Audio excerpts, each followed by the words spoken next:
পতিত হয় দুৰ্ঘটনাত পতিত হলে তেওঁলোক বিভিন্নজন বিভিন্ন সময়ত নিহত হয় আৰু পাৰ্মানেন্ট ডিজেবিলিটি হয় আৰু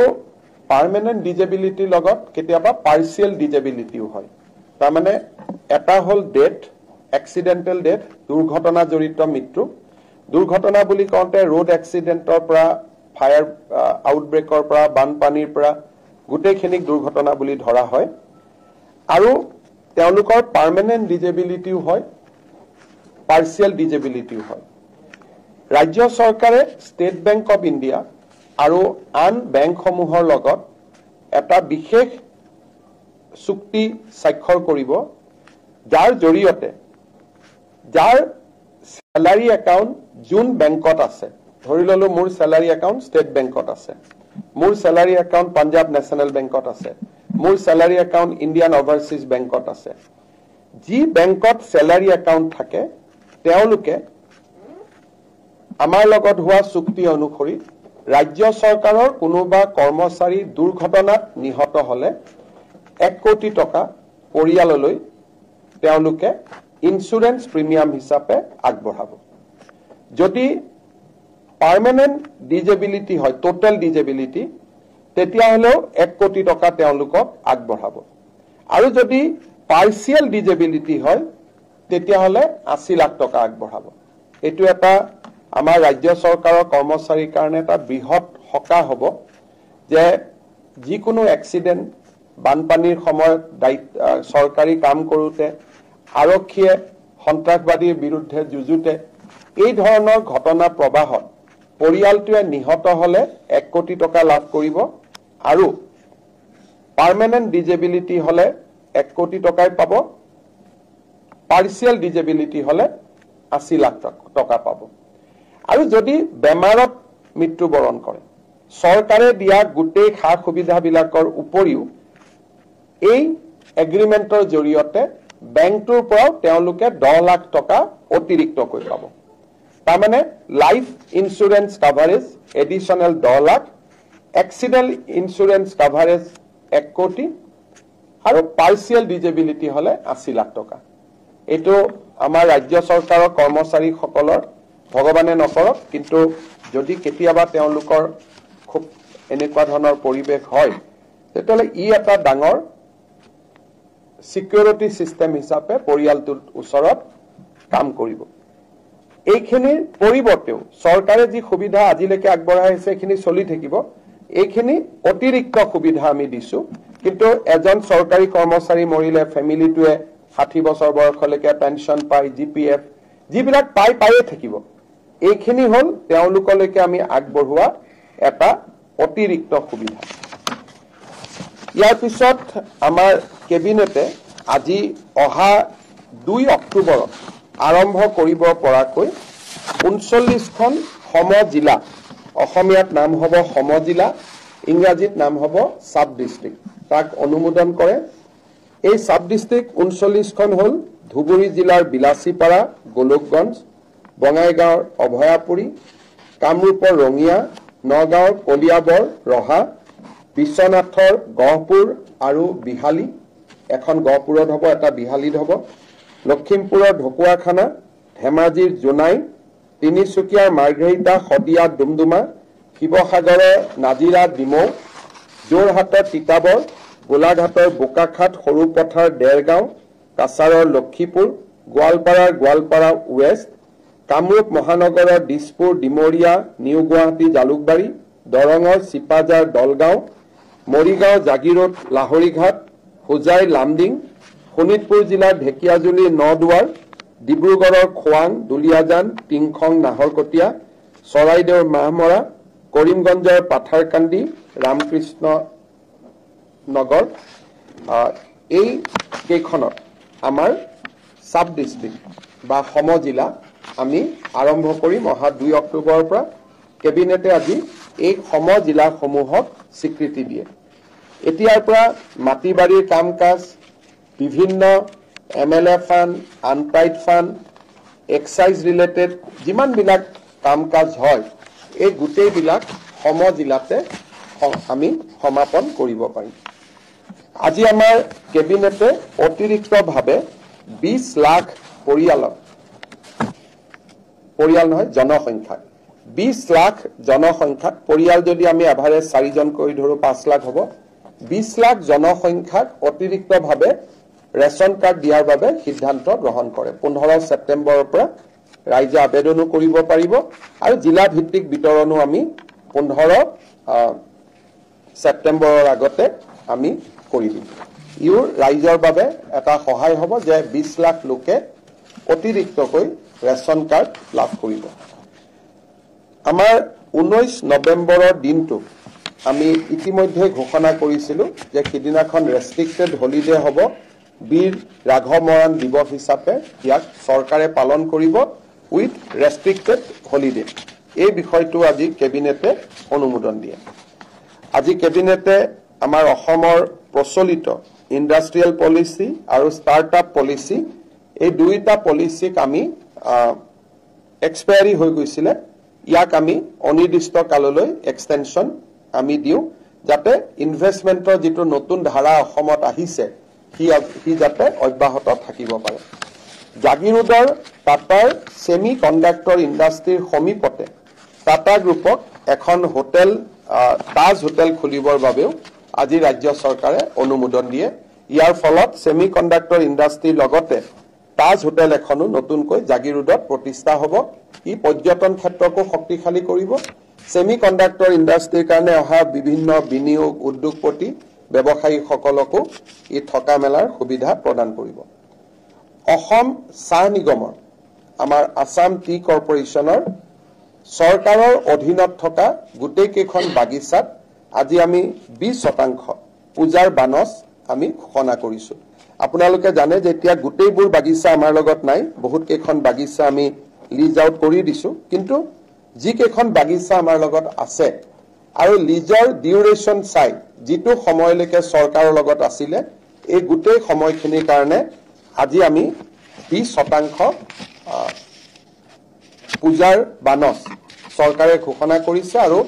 এটা ইনষ্টলমেন্টতে আমি এই গুটেই পূজাৰ বানস দিবৰ কাৰণে সিদ্ধান্ত গ্ৰহণ কৰিছো কেবিনেটত আমি আৰু এটা ডাঙৰ সিদ্ধান্ত লৈছো তাৰ বিষয়ে অহাৰ আগতে মই লখিমপুৰ জিলাৰ বাবে আমি হাতত লোৱা কিছু আঁচনিৰ বিষয়ে আপোনালোকক জনাব খুজিছো লখিমপুৰ জিলাৰ ৰঙানদী সমষ্টিত আমি Diju Kimin road to NH15 at Harmati via Phulbari Dhekiajuli Shantipur এই ৰাস্তাটো প্ৰায় 34 কিলোমিটাৰ ৰাস্তা এই ৰাস্তাটো বনাবৰ কাৰণে আমি 27 কোটি টকা আজি কেবিনেটে অনুমোদন কৰিছে আমাৰ ডিক্ৰং নদীৰ ওপৰত বাহানাবাৰী টু চিসাপথাৰ ব্ৰিজৰ এই গুটেই যেটো এপ্ৰোচ গুটেই এৰিয়াটো আছে left bank of Dikrong river তাতে ৰোড কাম এমবেকমেন্ট এটা বনাবৰ বাবে আমি 25 কোটি টকাৰ অনুমোদন দিছো লালুক কলেজত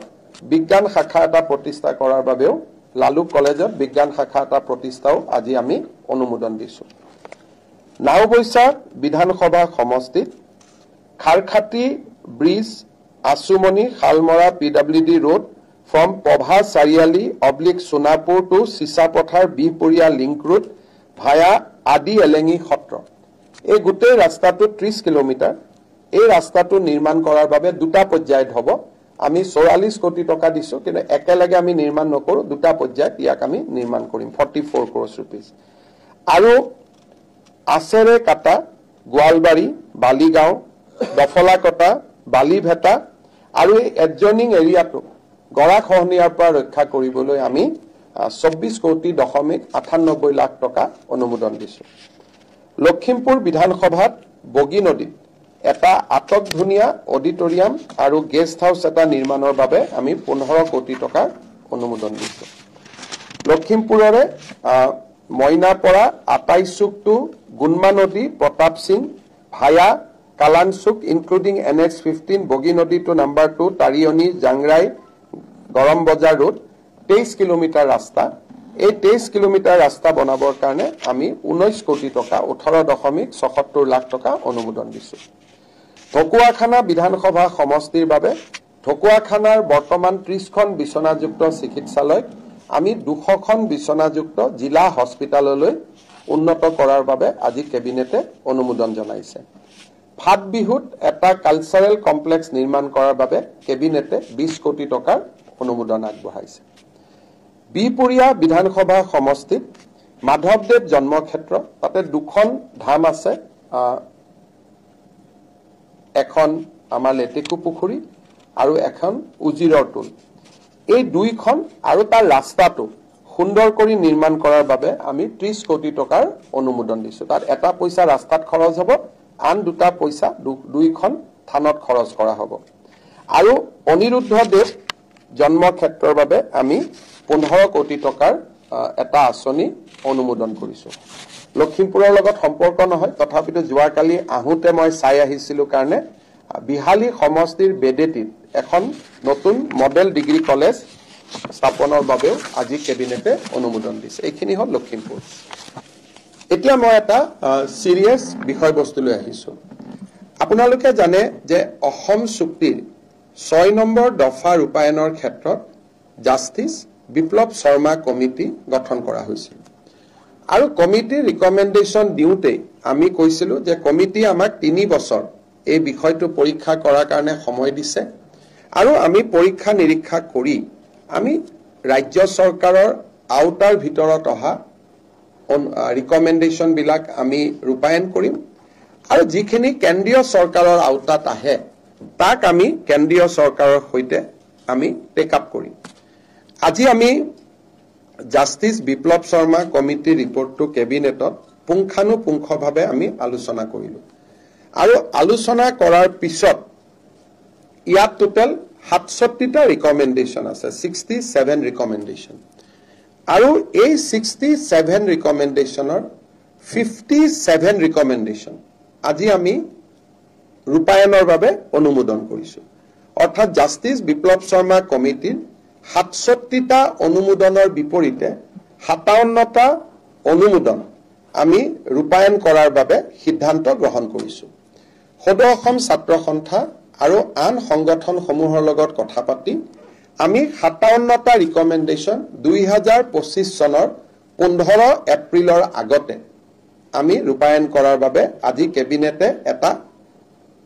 ৰোড ম্যাপ এটা আমি প্ৰস্তুত কৰিছো কিন্তু আজি আমি ৰোড ম্যাপ কেটাৰ ওপৰত বিশদ কথা আলোচনা কৰিব খোজা নাই গুৱাহাটীত গৈ 3-4 দিন পিছত আমি সাংবাদিক মেল পাতি কোন কেইটা 57টা ৰিকমেন্ডেশন আমি পোনছাতে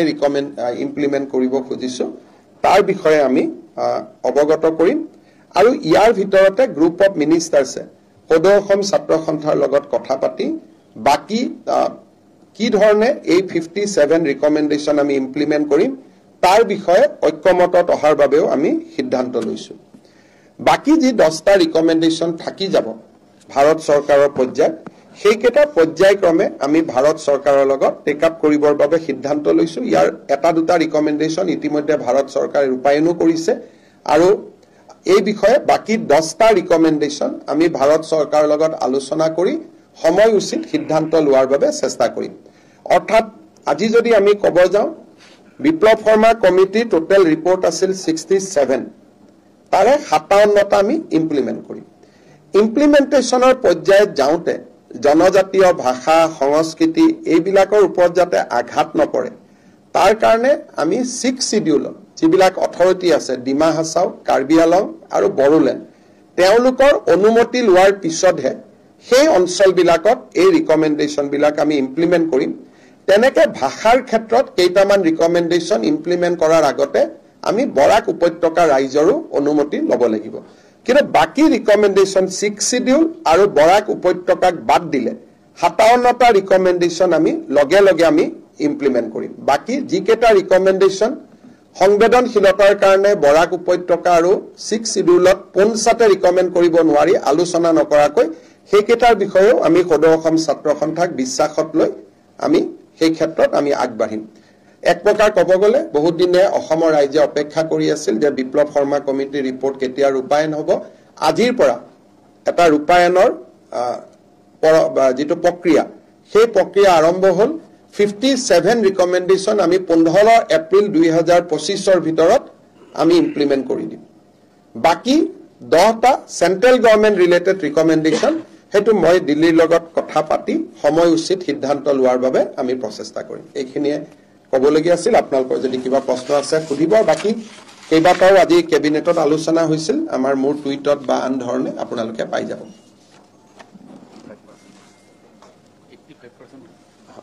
So total 100টাৰ 85% ৰিকমেণ্ডেশ্যন। যদি 100 ৰিকমেণ্ডেশ্যন বুলি কওঁ 67ৰ ভিতৰত 57 85% হ'ব। ইমানখিনি আমি 2025 চনৰ এপ্ৰিলৰ আগতে আমি কৰি দিম। হ'ব। বাকী কোন 57 কি কথা তাৰ ডিটেইল আমি গুৱাহাটীত গৈ ধুনীয়াকৈ এটা এটাকৈ বুজাই দিম। হ'ব।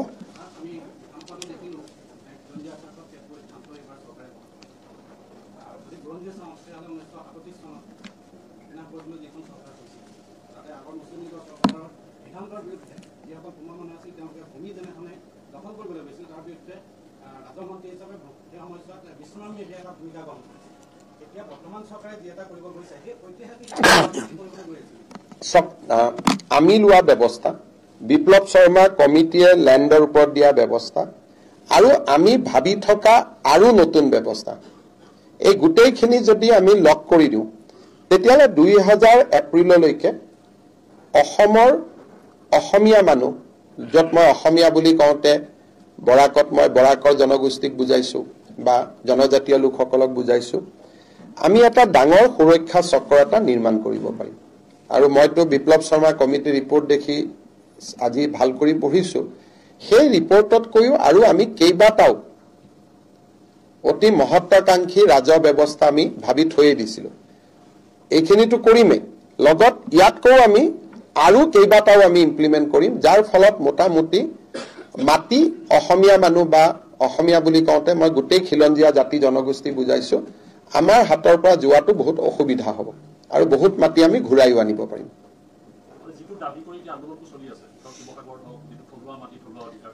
বিপ্লৱ শৰ্মা কমিটি যি দিছে, বিপ্লৱ শৰ্মা কমিটিৰ ৰিপৰ্টত তেওঁলোকে নিজেই কৈছে যে মিউনিচিপালিটি এৰিয়াবিলাক ইয়াত আনিব নালাগে। গতিকে ইমান দিন আমি বিপ্লৱ শৰ্মাৰ ৰিপৰ্টটো পঢ়া নাছিলোঁ। গতিকে বিপ্লৱ শৰ্মাই যি ধৰণে লিখিছে আমি সেই ধৰণেই কৰি দিম। গতিকে বিপ্লৱ শৰ্মাই কোৱা কথাখিনি আমি গোটেই কৰিব পাৰিম। তাত দুই এটা এক্সেপশ্যন থাকিব, যে টি গাৰ্ডেনৰ মানুহৰ এতিয়া তেওঁলোকৰতো কোনো কাগজ পত্ৰ নাই, গতিকে তেওঁলোকৰ ক্ষেত্ৰত আমাৰ দৃষ্টিভংগীটো বেলেগ হ'ব লাগিব। গোৰ্খা লোকসকল গ্ৰেজিং পথাৰত আছিল, তেওঁলোকৰ দৃষ্টিভংগীটো বেলেগ হ'ব লাগিব। চিডুল কাষ্ট চিডুল ট্ৰাইব মানুহৰ কাগজ নাথাকিলেও আমি মানি ল'ব লাগিব। গতিকে সৰু সুৰা সংশোধন কেইটামান, যিটো আমি আছুৰ লগত কথা পাতিম, দুই এটা সংশোধনক বাদ দি আমি গোটেইখিনি আমি কৰি দিম।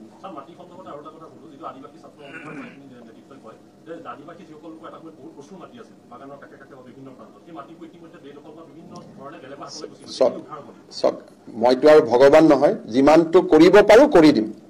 কিন্তু এজন মানুহৰ ওপৰত আৰু কিমান আশা আকাংক্ষা কৰিব তাৰো এটা লিমিট থাকিব লাগিব। এতিয়ালৈকে চণ্ডীগড়খন যিমান ডাঙৰ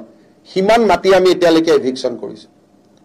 গতিকে এজন মানুহে জীৱনত কিমান কৰিব পাৰে তাৰ লিমিটেশ্যনটো সকলোৱে মানিব লাগিব, যে এজন মানুহে ইমানেই এটা জীৱনত কৰিব পাৰে। গতিকে এটা জীৱনত যিমান কৰিব পাৰি সিমানখিনি কৰা যাব।